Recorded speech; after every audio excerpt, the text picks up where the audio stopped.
in just a minute. While you are joining the room, we are here tonight to talk about metabolism and research that connects a healthy gut to a healthy gut microbiome, to optimal metabolism and a healthy weight. Tonight, Dr. Jax Cooper will help you discover ways to improve digestion and strong gut health through food, supplement, and lifestyle. My name is Haley. I'm with the events program here at Nature's Fair Markets. Thank you all so much for joining us tonight. And thank you to Garden of Life and Andre, who have partnered with us for the event this evening. The presentation will be about 45 minutes long. And if you join late or you got to go and you want to send it to a friend, we do record the presentation and then it'll be up on our YouTube page tomorrow. We'll also send the presentation link to all the event attendees. There's a chat box. You're welcome to chime in and let us know where you're tuning in from. If you already have questions for Dr. Jax, let us know. We'll be moderating the Q&A throughout, as well as doing a question and answer period at the end. Now, before I hand over the presentation, I'd like you to give a bit of background on our speaker. Dr. Jax Cooper is a passionate and empowering ND who empowers others to improve their health and well-being. She earned her Doctor of Naturopathic Medicine degree from the Canadian College of Naturopathic Medicine in 2012 and is most fulfilled when she can share her wellness knowledge with others. Thank you so much for being here tonight with us. We look forward to learning from your expertise. Well, thank you so much for having me. And the other little tidbit about myself that I'll add is I absolutely love all things microbiome and gut related, but really specifically, the microbiome. I'm a microbiome nerd. So I am really excited to share my knowledge with you. And another little last tidbit is that I actually, came, and I'm going to say, I'll kind of flip through these first slides, a big thank you to tonight's sponsors. And I am, my disclosure is that I am a paid employee of Atrium Innovations. And these are some of the brands in our big and ever growing brand family. And I came because, I really saw the importance of the microbiome when I was in my practice. And I was really passionate about wanting to share what I had seen clinically, with other doctors and practitioners, as well as other people. So I could not be happier being here tonight talking to you guys about this, especially because I don't think that most people, when they think about weight and metabolism, I don't think their first thought is the microbiome and their gut, right? We tend to think about probiotics, microbiome for gut health. I think increasingly people are thinking about them and recognizing them more as playing an important role in immune health, which we'll talk a little bit about tonight because it does tie into metabolism. But, it's not top of mind. But I hope for all of you tonight, you leave appreciating that it plays a massive role in so many different facets of our health that it actually touches our metabolism in a number of different ways. So we're going to talk about that. We are going to talk, especially because we're talking about the microbiome, about probiotics, because that's certainly one way, a majorly important aspect of how we can improve our microbiome. But not all probiotics are created equal. And that's something I really hope you walk away tonight, thinking and looking at the probiotic fridge or shelf differently, and asking different questions to the fabulous people at Nature's Fair. I was just saying, I was out touring. I'm in Toronto, but I was out touring. I stopped in, I think, almost all of the Nature's Fairs, and the staff there are amazing. They're so passionate. And so I hope that tonight really sparks your minds and inspires you to go in and chat with them and pick their brains, and make this the start of a conversation, not just a one and done. So we're going to talk about the microbiome. We're going to talk about probiotics, and then we're going to speak about the stress response, because that has a huge connection to metabolism and can predispose us to weight gain or make it difficult to lose weight. And a lot of it has to do with the effect that stress has on our gut and microbiome, because the gut-brain axis, it's very tightly wired. So it's very, bidirectional. The gut affects what's happening in the brain and the nervous system, and what's happening with our stress levels, and with our nervous system absolutely affects what's happening in our gut. And then finally, we're going to finish with diet and lifestyle. And I just want to make sure that just because it's last doesn't make it's least. I always say we cannot out supplement poor diet or lifestyle. This is really the foundation. So it's really core to everything else. So that's kind of what we're going to cover. But I want to start, before we get into our first, aspect of the microbiome, I want to start with anchoring the conversation, because it really is about metabolism. But a lot of times when people are looking to improve their metabolism, they're hoping to reduce the fat tissues or fat stores in the body. That tends to be an element of what they're looking to achieve. And I want to, pose this question because I think it's really, really important to consider.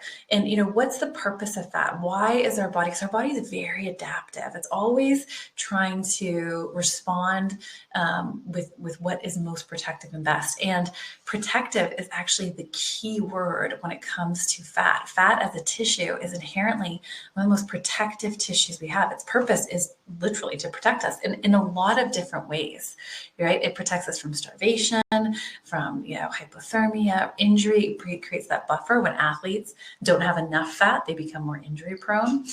It also, and this is going to be something we talk about tonight, it also helps to protect us from toxin overload, which in our world is becoming more and more of an issue. And because fat tissues are a really safe place to store toxins that we can't get rid of. And so that's something that's, I think, really important to note that we, again, don't talk too much about. And there's a tie into the microbiome here as well. And then also psychological pain, which is well beyond the talk tonight. But again, these are just some of the things to think about. And if we want to, not just with metabolism, but if we want to, quote unquote, fix any symptom or try to resolve it, it's so important to know what's at the root cause. And so I love this quote, because if we can be passionately curious about our bodies, we can really set ourselves up to get real answers. And I know we're all tempted to find the fast fixes, but it's slow medicine.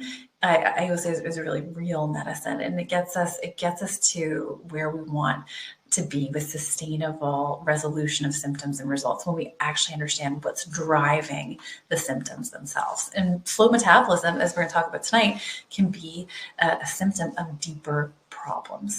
So when we look at the microbiome, I want to just, highlight this, because when I first, and this was years and years ago that I started to come across this research, but it blew my mind.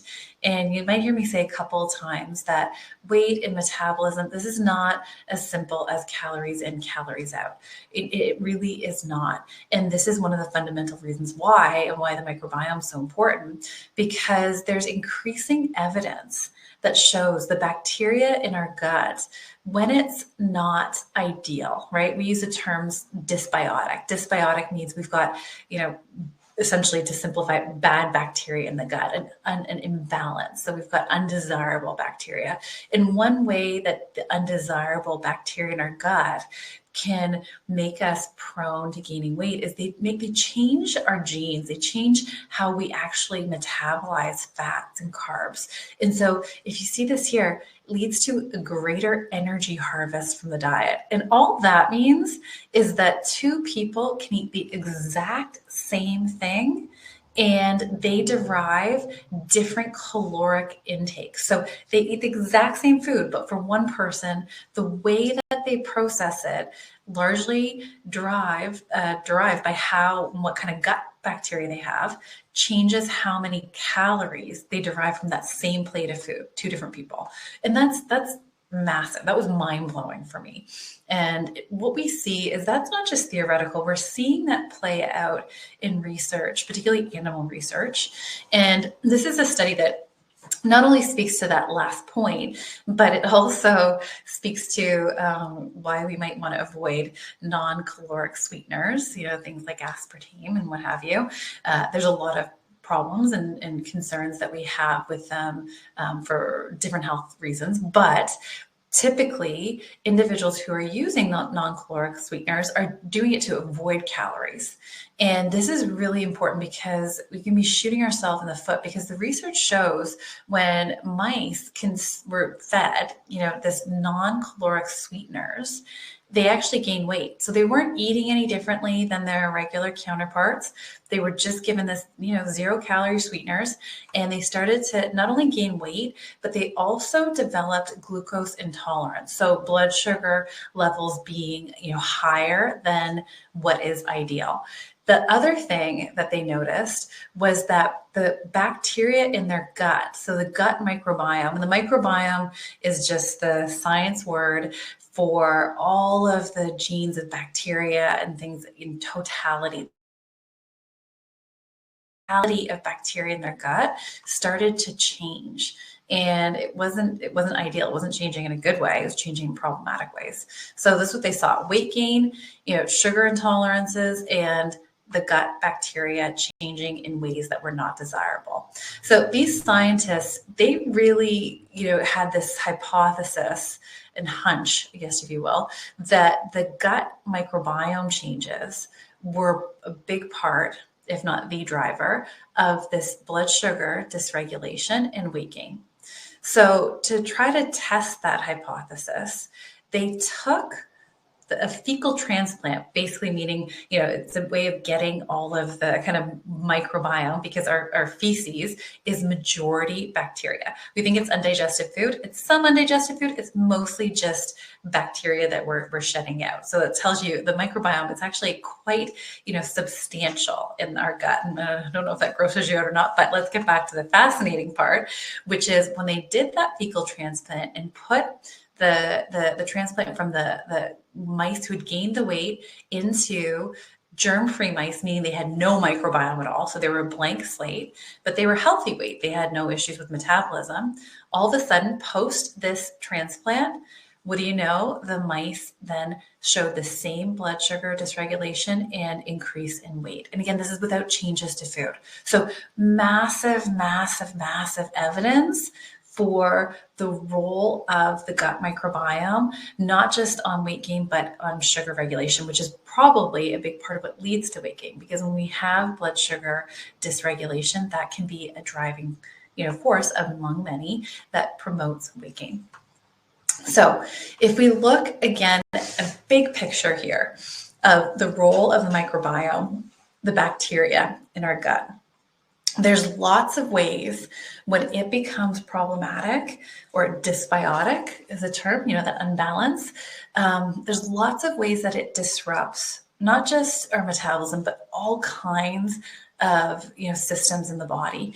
And one of the ways it does that is because those, we'll call them bad bacteria, they produce toxins. This is one of the reasons that makes them so problematic. So this is when we think about toxins that we're exposed to in our daily world. I always encourage people, it's really important, I think, to filter our water and limit our, toxin exposure that way, or, try to, do our best to avoid high pesticide, residue foods, things like that. There's lots of ways that we can reduce, our burden. Looking at clean personal care products, among which I'm sure there's many, many, many wonderful, ones that you could pick up at Nature's Fair and get advised on. That's a huge source of toxins. These are things we tend to think about. However, we don't think about the fact that if we have a dysbiotic gut, we have a toxin producing factory in our gut that just goes 24/7. So we're sleeping, it's producing these gases that are toxic. Not only, are they toxic and they, load the liver up and give the liver extra work to do, they make their way to the brain. This is a big part of the gut-brain connection, and they really go systemic. They also are what's causing a lot of people's digestive symptoms. So when you're experiencing bloating and gas, it's because of those problematic bacteria, gas-producing bacteria, right? It might be a combination of that the gas-producing bacteria which you find in the large intestine. And some of that's normal, right? It's not all bad. Sometimes there's just an overgrowth. Sometimes they move up into the small intestine and they just start to reside where they shouldn't be. And then there's others that are just problematic. Like we do not want them in there at all. And because they're really the gas that they're producing is not our natural physiological gas, because we all should produce like 2 liters of gas a day. That's just healthy physiology. But people who, if you notice the gas is really smelly or it's really profuse, it causes a lot of discomfort, that's not normal. And that's typically a sign of really problematic types of bacteria. So the gas producing the symptoms of digestion, that not only the bloating and discomfort, but those gases tend to lead to diarrhea. They tend to lead to constipation. Again, different types of bacteria, different types of gases, different types of symptoms. So by clearing up our gut, we're not just clearing up those symptoms of digestive discomfort, we're also making a major reduction on our toxin load. And so that can be really helpful because, as I mentioned on that first slide, if we have a high toxic load, one of the ways that our body can try to protect us from that is by increasing fat tissue. Now, everybody's body behaves differently. Some of us tend to be more inflammatory. And so we it's like burn the garbage. Others tend to try to push, the garbage out via the skin. That's one of the overload. That's why sometimes people have a lot of skin symptoms. That's how their body's trying to deal with toxins. Everybody's different, but storing the toxins in fat tissue is absolutely one of the body's adaptive mechanisms for managing the toxicity that it can't get out. So toxins is a big way that we want to eliminate by helping with the gut. Now, we'll talk a little bit more. You're going to see this picture a few times tonight, and we're going to talk a little bit more about some of the other parts like the adrenals and the thyroid. But for right now, I just want you to get this connection of, the gut brain and gut liver axis, right? And a lot of it through toxicity, what's happening here. If it's problematic, it's going to disrupt the nervous system. It's going to burn the liver, and we're going to see ripple effects as a result of that can induce weight gain or make it difficult to lose. Now, so on to starting to talk about solutions. So I'm sure many of you have heard about the potential benefits of probiotics. I'm sure there's many of you listening tonight that have tried probiotics. Maybe you're taking one right now. I personally think probiotics for me are one of the core, probably my core foundation. If I had to pick one supplement that I, could have in my toolkit, it would be a really good probiotic. Reason being is, as you're coming to see, the microbiome touches so many different systems. And so it's really, I'm passionate about probiotics because I've seen them make life-changing effects in my patients, but also my own life. And again, understanding now better from a theoretical perspective and the science, they just are, there's very few things I think that one could argue that touch so many facets of our health and all of the different organ systems in our body. So that being said, not all probiotics are created equal. And this is a key message I want you guys to walk out with tonight. And so one of the things I'm going to talk about quite a bit is this combination of probiotic strains. And when I say strains, there's 2 things. There's the species, that's Lactobacillus plantarum, and then there's the strain. The strain is Cull 66. So Lactobacillus acidophilus, you'll probably find this species in almost any probiotic that you pick up in the fridge or on the shelf. But what's really important is to always look at what comes after. So you see here, there's 2 strains. There's Cull 60 and Cull 21. And you might be thinking, this is really technical. Like, why is Jack boring me to death with these Cull 60, Cull 21? And the reason it's a really important concept to grasp, because Lactobacillus acidophilus is like saying dog, right? It's the species of animal, right? When we say dog, this is the species of bacteria.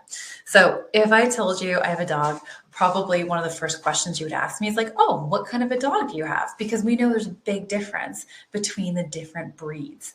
And that's what the strain number tells us. It tells us what kind of breed or, what kind of strain of that bacteria. So and people say, well, does this really matter? How much does this matter? And I always say, if you were going to go dog sledding, do you want a husky or a chihuahua? Right? That's how much it matters when it comes to dogs. This is how much it matters when it comes to bacteria. Similar, characteristics. All dogs have 4 legs and they wag their tail and they bark, but some you can put in your purse, some are going to pull you across the Arctic in a sled. So this is where we want to make sure we look at research, the exact combination and exact strains of the researched probiotics are what's in the package. And this is where you guys can, after tonight, go to your Nature's Fair stores, the local stores, speak to the staff on the floor, and you can ask them, like, what was Dr. Jax talking about? I know it maybe feels like a bit of a treasure hunt, and you're thinking, why doesn't Jax just tell us the product? So I'm a naturopathic doctor in Ontario, and I'm actually not mandated to be speaking about specific products. So I'm not going to say specifically, I can't outline specifically, but the Nature's Fair can absolutely point you in the right direction. So when we look at this combination of strains, which is phenomenal, I think I'm blown away by what these strains have shown and how they're able to improve metabolism. And the reason being is that they not only have done one massive study, they've done 2. And I'm not going to belabor, but I just want to call attention again that it's proprietary. There are 50 billion of very specific strains, as I mentioned. And over the course of 6 months, what they found when they studied people who were struggling, who were overweight and obese, over the course of 6 months, without any changes to their diet or exercise regimen, they had weight loss. Now, the weight loss on average was only 3 pounds in 6 months, which is not a ton. Like, this is not a silver bullet that's going to make someone drop 10 to 20 pounds.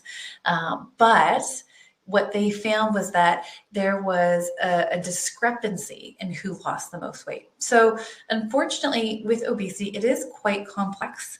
There's a lot of factors going on. There's a lot of inflammatory elements.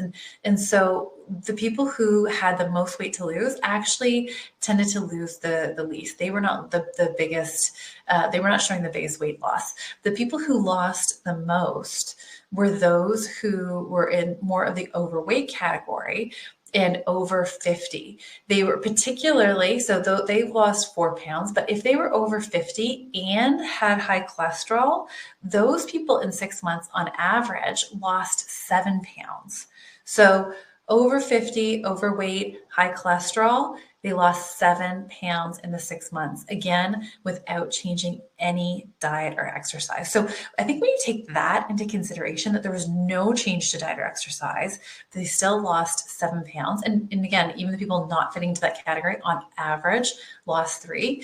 If I lost 3 pounds without changing anything else, and again, that would be, it's positive. It's showing that there's absolutely a role. You're also seeing that there's other benefits though. It wasn't just the weight loss, but there was less colds and flus, less headaches, less muscle pain. And the interesting thing about this is sometimes you hear people talk about how they had reduced muscle pain when they lost a lot of weight, but 3 pounds is not like a significant decrease of burden on the joints. So this decrease in muscle pain, joint pain, that has to do with, again, that gut multi-system connection, and I would say largely with respect to helping quell inflammation. And if someone has less pain, they're likely to have more movement. And the other big thing here is that those who had high cholesterol saw that their LDL cholesterol, which is the bad cholesterol, was reduced. So another big piece when we think about metabolism, the metabolism of fats is absolutely being adjusted. And this is likely due specifically to this last strain here, this Lactobacillus plantarum. This is why they put this into the product, because these 4 strains you find in a lot of the Genestra HMF. They're their 4 core strains, but this Lactobacillus plantarum is unique, and they put it in there because they hypothesized that it had some ability to change fat metabolism and help with cholesterol metabolism specifically. And here in combination, we don't know unequivocally, but certainly it's there in this formula. There's absolutely, we saw that happen in the individuals taking it. Jack, sorry to interrupt. Yeah. There's just a little button on the screen that you're able to click hide. Oh, Can you yeah. just click that for a There we minute? It was go. blocking some of the words. Thank you so Sorry. much. Thank you for letting me All know good. that. Yeah, perfect. Thank you. And then I'm not going to belabor this because this is just it's a second follow-up study that they did, but it's important because it's one thing to get results once. It's a whole other thing to get results a second time repeating the study. And so that's really the gold standard when we look at research. If we can repeat what's happened, that really speaks to the strength of the science.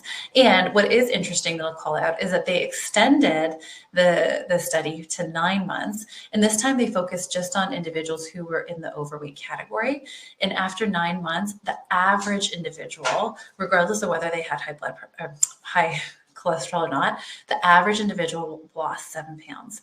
So it's a huge jump from the average 3 pounds to 7 pounds in the follow-up. And what it shows was that they were losing more weight. And you can kind of see this here as the study went on. So as they continued to take the probiotic, they didn't change anything with their diet or lifestyle, but they did continue to lose weight as the months went by. And there was also changes for people with high blood pressure where they had favorable changes in their blood pressure too. So a lot of cardiovascular benefits. And when we think about metabolism, there's an increasing incidence of metabolic syndrome, right? When we look at high blood pressure, high cholesterol, weight gain, sugar dysregulation. And so we're seeing not just the decrease in cholesterol, but also blood pressure as well. The other thing, American Heart Association says a 5% loss of weight in a 6 to 12 month time frame is significantly, it's meaningfully when it comes to cardiovascular health. And so what they showed was that at 6 months, 31% of the participants had achieved that 5% decrease of weight. And that's compared to the placebo group. So 31% versus only 6. And then at 9 months, it had jumped to 40%. So again, that's showing that as people continue to take it, as time went on, they continued to lose weight. Again, slow and steady, right? But that's a slow and steady wins the race. Some of the other benefits that they saw, I mentioned it briefly, but I just want to highlight it because it's really quite substantial, was the decrease in upper respiratory tract infections. And so we know 2 things. As we age, also, if we do carry extra weight, we can be more vulnerable to upper respiratory tract infections. And we certainly know through the pandemic, those are 2 things that they talked about as putting people at higher risk, right? The elderly, as well as, weight gain. Here, if you look, these strains, the same 50 billion, a 40% reduction in the incidence of upper respiratory tract infections of people that are over 45, and the same 40% reduction when they were looking at people based on their BMI. So significantly reduced the frequency of those upper respiratory tract infections. And we've actually seen similarly, there's other research where they've done not with the same dosing and without that plantarum, that fat metabolizing, but those other 4 core strains are showing you those are some of the most broadly studied strains in the world. And they've done research around those also reducing colds and flus in kids as well. So they're and we'll come back to this theme, very broadly studied. So lots of benefits beyond just the metabolism. Don't get scared. I know this looks, again, really technical, but I just want to use this to illustrate a question that sometimes gets asked with respect to how long do I have to take a probiotic for it to work? And so as you saw with metabolism, you take it like 6 to 9 months, people were getting gains and they would steadily continue to reap those benefits. But from an immune perspective, if you look at these 2 lines are placebo and probiotics. And you start to see the lines start to separate within days of taking the probiotic. And what these lines are measuring is how quickly people started to get a cold through the cold and flu season. And so what you see is that the line here, the dark one, this is the people taking the probiotic. And so again, all it really matters is just seeing that these lines start to diverge and separate, and more people getting the placebo, falling down, acquiring colds and flus again within days. So you don't have to take it for a month or 2 months to start to see a difference. The difference starts to occur almost immediately from an immune protection perspective. Now, let's switch gears from directly talking about metabolism and even the immune component and start to talk about stress. And there's been no shortage of stress. We, as living in a Western society pre-pandemic, had oodles of stress, and the last couple of years have just been, next level. There's nothing to compare it to, and not only because of the stress of illness, the stress of finances, but the stress of isolation. There's tons of research that shows isolation or perceived loneliness, not having your social needs met, is actually equivalent to smoking, obesity, and or excessive drinking from a health perspective. So all of that to say, we really want to do what we can to address our body's stress response and get ourselves out of the fight or flight mode and into a more rest and digest. Now, that is important for so many reasons when it comes to health. However, it's also really important when it comes to metabolism, because when we are in fight or flight, our inflammation goes up. When we're inflamed, it's very difficult to lose weight. And it also, we'll get to some of the other elements in a bit. There's a toxicity component. We'll talk about that in a minute.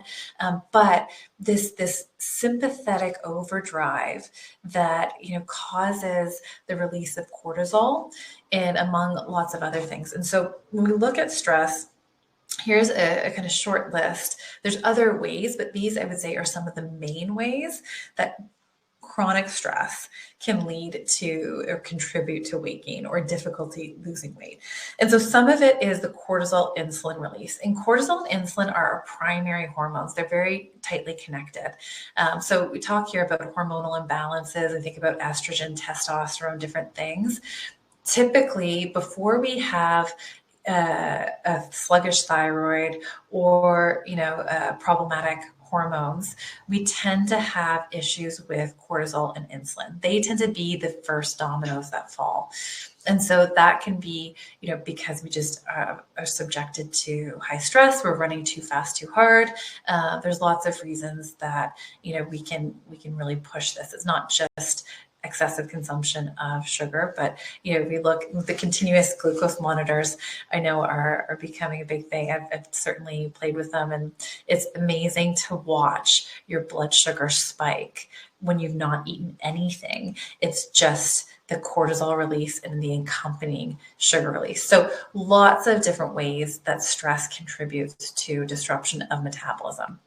And one of the things I want to hammer home, because we talk about cortisol, and cortisol is not the bad guy. Cortisol is actually anti-inflammatory. And I'm sorry, if some of you guys are watching this on a phone, I can appreciate that this diagram is, there's a lot of really small words, but the really important thing to take away from this slide is that cortisol is actually anti-inflammatory. It's the stress component, the sympathetic activity, that fight or flight response, that drives a ton of inflammation in our body, and for good reason. We're not going to get into it, but the reason that inflammation starts is because when we have a fight or flight, our body thinks we're running away from a bear. So it starts to mobilize our energy and starts to clot our blood and, spike our adrenaline, do all these things to help us survive the moment.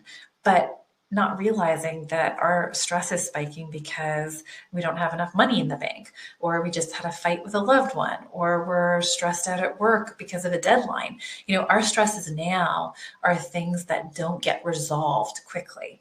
And so we have this continued pulsing of sympathetic activity, which drives inflammation, and cortisol coming from our adrenals is actually kind of like the fire truck. It's there to try to cool things off and make sure that the fire doesn't get out of control. A little bit of fire, campfire is a great thing. A forest fire, massively problematic, right? So cortisol is what's trying to make sure that that productive campfire, stays an adaptive campfire and doesn't run rampant.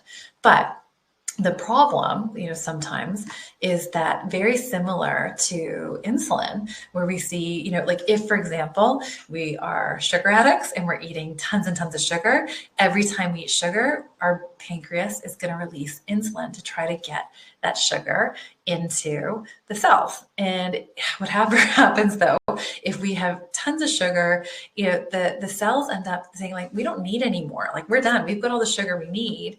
And so it's kind of like they lock the door. They lock insulin and sugar out. They go like, we're done. We're at capacity. And so the insulin now no longer is able to shuttle that glucose, that sugar from the bloodstream into the cell. So the glucose, the sugar levels stay higher, and we develop this insulin resistance. The very same thing happens with cortisol. If we're highly stressed all the time, chronically, our adrenals are pumping out that cortisol to try to cool off, the fire, contain it, make sure that there's not inflammation running rampant, but our cells become less responsive. The receptors, they burn out. They're no longer responding to these high levels of cortisol. And so what we end up with chronic stress is often chronic inflammation. And so we tend to get this belly fat. And so we hear the belly fat, the abdominal fat associated with high cortisol.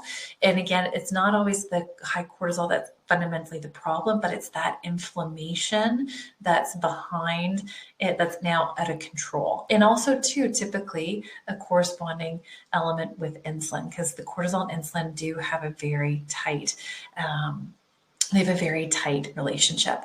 So one of the things, this is where we want to address the nervous system and why the nervous system is firing. If we go back and kind of think about this diagram that I showed you, if we have a stress response, then we cause our adrenals to release the cortisol and other hormones. But over time, the poor adrenals, they get tapped out. Right? They get tapped out and tired. So we want to work on, shutting down that we're not always in a fight or flight mode, but then it can be helpful for some people if chronic stress has been a big part of their picture to help nourish the adrenals back to health.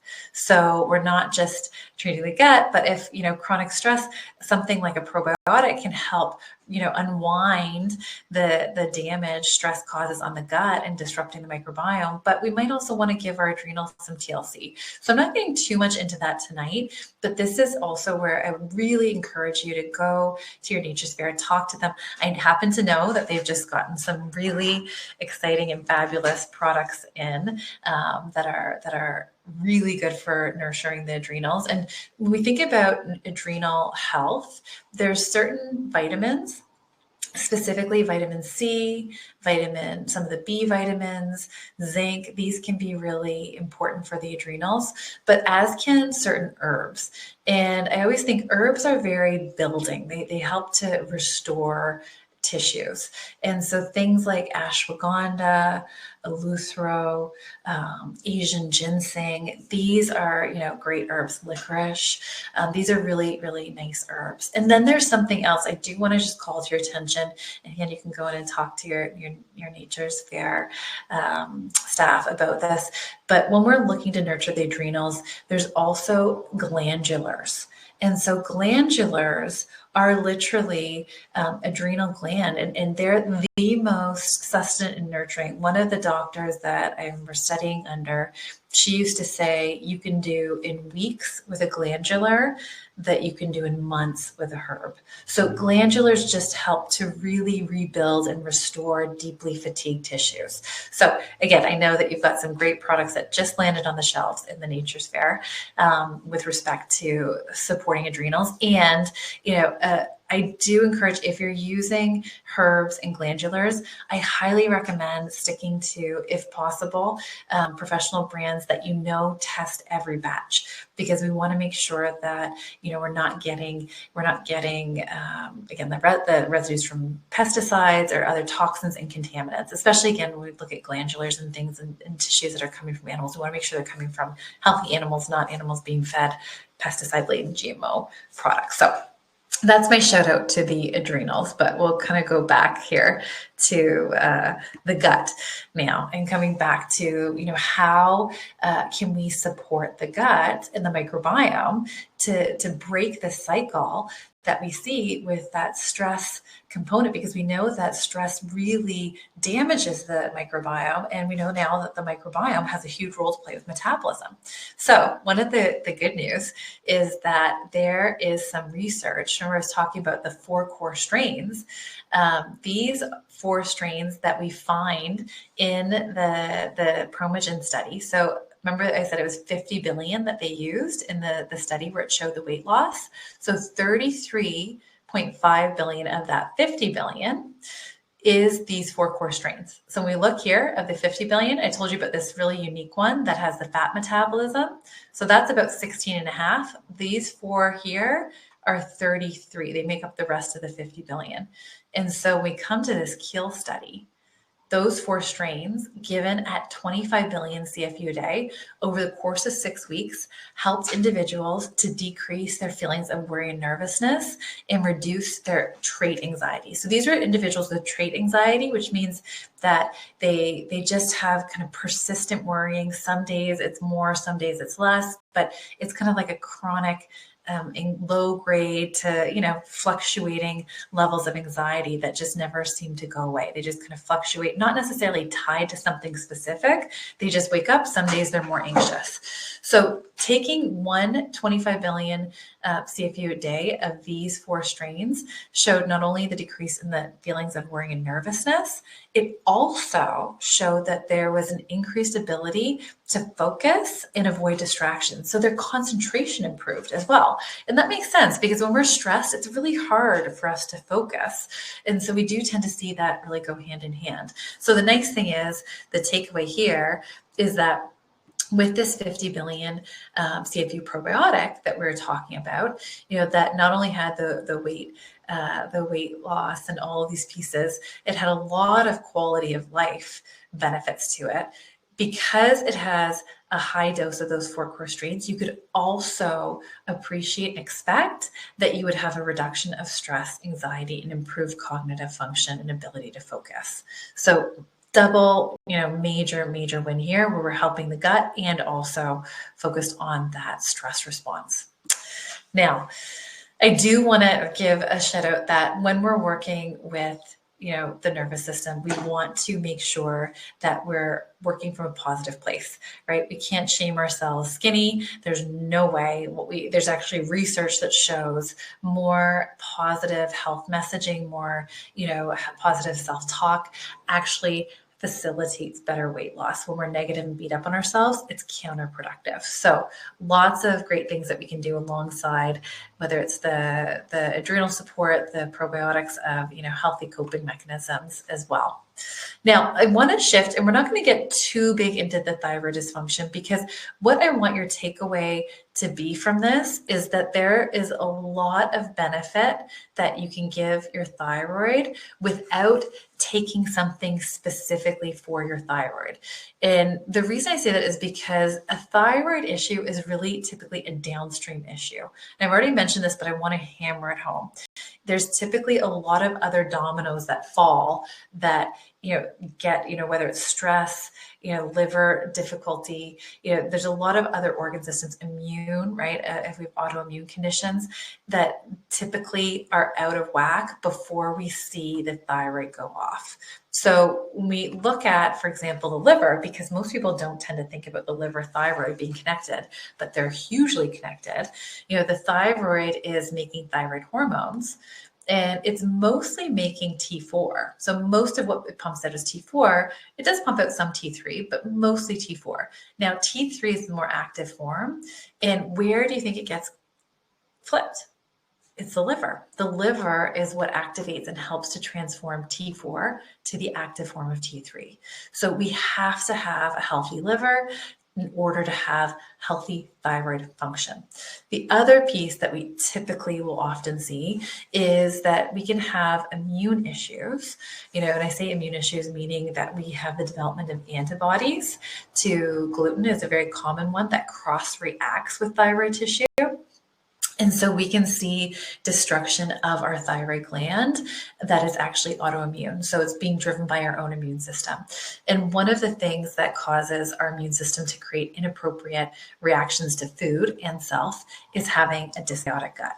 So by cleaning up the microbiome, we can help to touch not just the stress resolution, not just the metabolism, but also getting to decreasing some of that maybe inappropriate inflammation that could have a very direct effect on the thyroid. So I want to highlight, because I always say this: test, don't guess when it comes to the thyroid. You really don't want to reach for a thyroid formula without knowing what's going on. And one of the things that typically happens is that medical doctors are only allowed to run a TSH.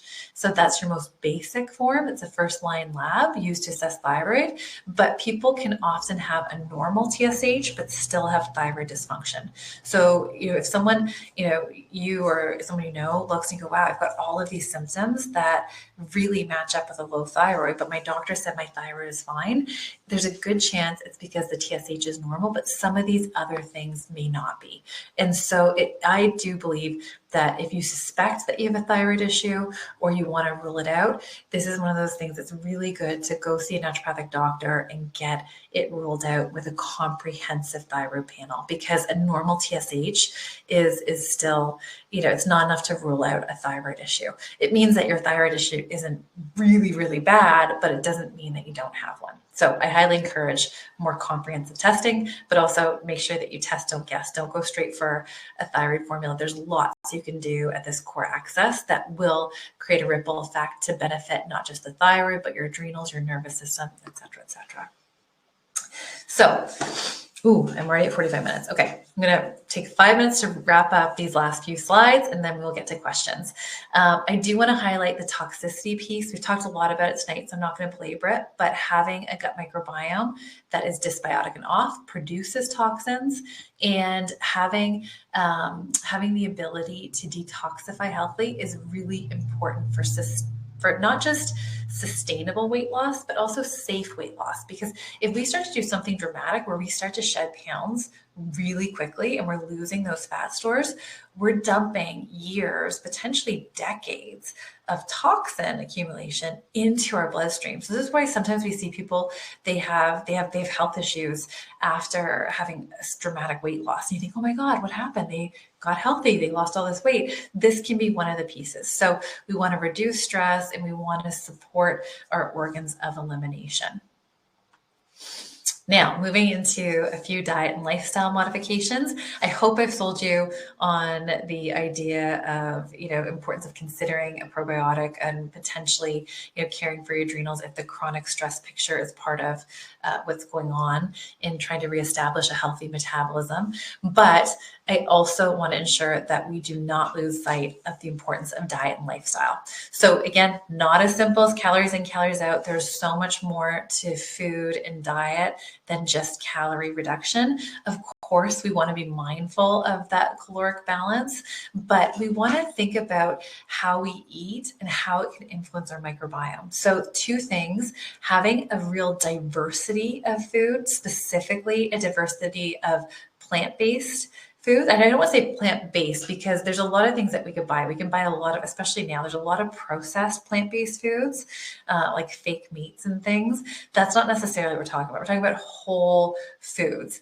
Spices count, but vegetables, fruits, even things like chia, like seeds, nut seeds, like all of these things. These are the type of variety of plant based foods, whole foods is huge. It's one of the best things you can do for nurturing your microbiome. It's also, variety is important because it helps us keep a healthy immune response to foods. when we eat the same food all the time, it increases our chances of having and developing an immune response.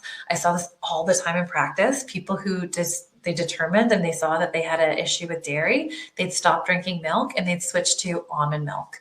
And then when we do food sensitivity panel, they had antibodies off the charts for almonds. So I really encourage that, whatever your milk, choice is, if you're doing dairy, if you're, try to mix it up and use almond milk for some things and use cashew milk for something else, use coconut milk for something else, like keep the rotation.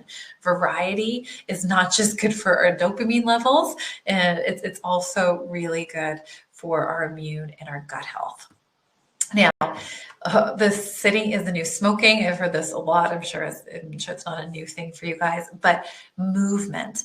And it's not just exercise, it's not just going to the gym for 30 minutes or an hour a day, but it's trying to have movement. I really try to set an alarm on my phone sometimes because I can sit at the desk and work and work and work. We want to get up, we want to move, right? It's a constant movement through the day as much as possible is huge. And where we can include others and have connection through movement, that actually maximizes the benefits massively. Because as I mentioned, loneliness and not having our social needs met is as much a risk factor for a whole slew of health issues as smoking, as excessive drinking, and obesity. And so getting that connection also provides a crazy ripple effect of benefits.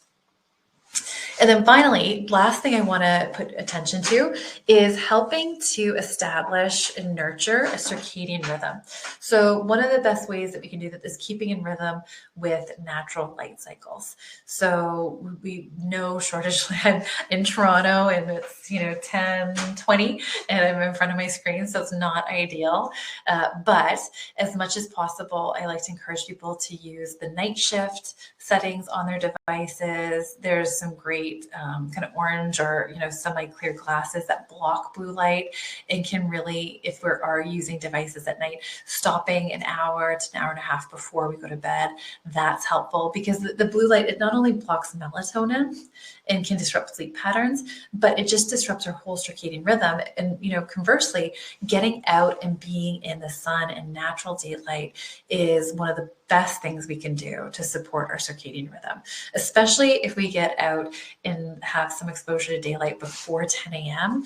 That is amazing because the sun's rays, the colors actually change based on the time of day. So in the early morning, and then as we get to more twilight, there's more reds tones, not that we would see it, but in that signals things differently to our, our body and our hormone production. Kind of around noon is when the sun's rays actually most match a screen. So I typically tend to use my night shifts or my glasses as much as possible in the morning and then towards later in the day. And again, getting out in the morning or towards the end of the day can be really good at helping to just reset or maintain that circadian rhythm, which has a whole host of benefits, especially for metabolism. So a little bit of a summary, and I won't belabor that, and just say again, thank you to our sponsors tonight, and I will turn it back over to see if there's any questions. Thank you so much, Dr. Jax. A lot of the folks are like, we need another hour. I know. I'll come back anytime. I'll come back anytime. It's hard. There's so much to talk about. You know what? It's so good because this presentation tonight, it's like, without even knowing it, so many of our other events that are coming up throughout the year drill down into the specifics a little bit more of each of kind of the different areas. So whether it's sleep or nutrition or adrenals or thyroid, like we've got a lot of content this year. And so awesome. you were the perfect January presentation. So thank you so much for all of that info. Yeah, kind of a little bit of everything, what you're at today. We do have some really great questions. A few of kind of like the general ones, and to start off with kind of like, can people check their gut bacteria? Is there a way to get any testing done for that? That's a great question. And so because I've had the awesome benefits, one of the best work benefits of getting to connect with some of the leading minds and authorities in the space of science around the microbiome, what I've learned, and again, I'm taking this from people who know way more than I do, is that while there is testing, And some clinicians would argue with me. One of my best friends, a naturopathic doctor, she does some gut mapping stuff all the time. She finds a lot of benefit. But my approach for test is don't spend money on a test unless it's going to change what you do. And if you know you have or suspect that you have a dysbiotic gut, and the reality is, one of the reasons I'm passionate about probiotics is because we have so many things in our daily environment that just run rampant assault on our gut microbiome. So if you've never taken a probiotic before, chances are you could benefit from it. Yeah. Some people need heavy duty antimicrobials, like, a probiotic's not going to cut it. They need antimicrobials. And I think that's where, in my mind, I think you can do courses of antimicrobials. I don't think you need the fancy testing, but that's just my 2 cents. There's practitioners that would say that they really value it, but the really specific, like mapping your microbiome, one of the things I saw at a conference was that people have different microbiomes, different bacteria, but then, some similar functionality. So I don't think it's always necessary, for sure. Okay, great. Thank you. Is there a best time of the day to take probiotics? I know other speakers have said whenever you remember is a good time to take a supplement, but I will say with food, with probiotics, you want to take it with food, and I'll explain why. You'll still get a benefit taking it on its own. Like if you take it, especially with I was about to say product names, some of the professional products you see here, because not all bacteria has been tested to survive the stomach acid. Where the strains I was talking about tonight, they've been tested. They can survive the stomach acid. They don't need any protection. So you could take them on an empty stomach. You're going to get a benefit. Why with food is always best is because one of the key areas that we want the bacteria to attach is in the first 2 feet of the small intestine. So the small intestine is 20 feet long. Things move through there really fast. And the most gut brain, gut immune, gut hormonal health happens in that first 2 feet. And so when you take your probiotic with food, it's going to empty into that small intestine, and the movement through the small intestine will stop while it bathes in the enzymes and starts to break down. So you allow the bacteria a better chance to attach in that really important zone. Great. Yeah, that makes sense. Are there any contradictions with antidepressants or anti-anxiety meds, if anyone's curious to combine that with their RRE prescription? Yeah, there's no contraindications. That's one of the beautiful things about probiotics. There's no contraindications with medications. Probiotics will all say on them, do not take, or they'll say consult with a practitioner if you have an autoimmune condition or you're immunocompromised. The reason for that is there was one study published. It wasn't even a study. It was an anecdotal patient case of a gentleman who was very sick, elderly man, who took a spore-based microorganism. It was a probiotic, but it was spore-based. And he did die. So he had issues. He went to the hospital and they got him patched up, sent him home, and he came back and succumbed to what became a systemic infection based on the spore-based probiotic. It's one of the reasons I'm very passionate about human strain. The human strain will thrive best in the human gut, but also there's a safety profile. Totally. That makes sense. A couple more questions and then we'll wrap it up. There was one from Natalie about being recently diagnosed with UC, and I haven't noticed anything. How long should I be taking it? And I think you said around, like, the studies that you shared tonight was 9 months of activity before starting to see results. So I would say typically, if you're taking a good quality probiotic, you should see some results like within the first 6 weeks, for sure. So people tend to see results earlier. But when we look at some of the other studies I shared, when we talked about the stress piece, we also have, with those same 4 strains, an IBS trial with those 4 strains at the 25 billion dose. And an individual saw a significant shift within the first 6 weeks. I was a big proponent in my practice of whatever you do, stick with something for 3 months, because it's a good time frame to really see what you get to. Some of it is we also sometimes don't notice the changes because it's so subtle. I can tell you that happened a lot in practice. This is why tracking symptoms can be really important. But typically in that 6 to 12 months, you should absolutely be seeing a shift. And if not, then it's about, figuring out maybe it's not the right product. Maybe you need a higher dose. Maybe there's something else going on. Typically what happens sometimes with probiotics is if we're not controlling for the stress and inflammation, we can see it can be difficult for the bacteria to take hold. If you've got a really inflamed gut lining, that might be something else. It's like, okay, there's something else missing that needs to be added. Right. Awesome. On the note of the 50 billion versus 25 billion, there was a guest who was in the store recently and they were suggesting you should, if you weren't taking one, start with 25 and then go from there. I guess each scenario kind of depends on your health and where you're at and what you're looking for the benefits, but do you have any notes on that? Yeah, absolutely. You're halfway there. You absolutely, everyone's going to be different for sure.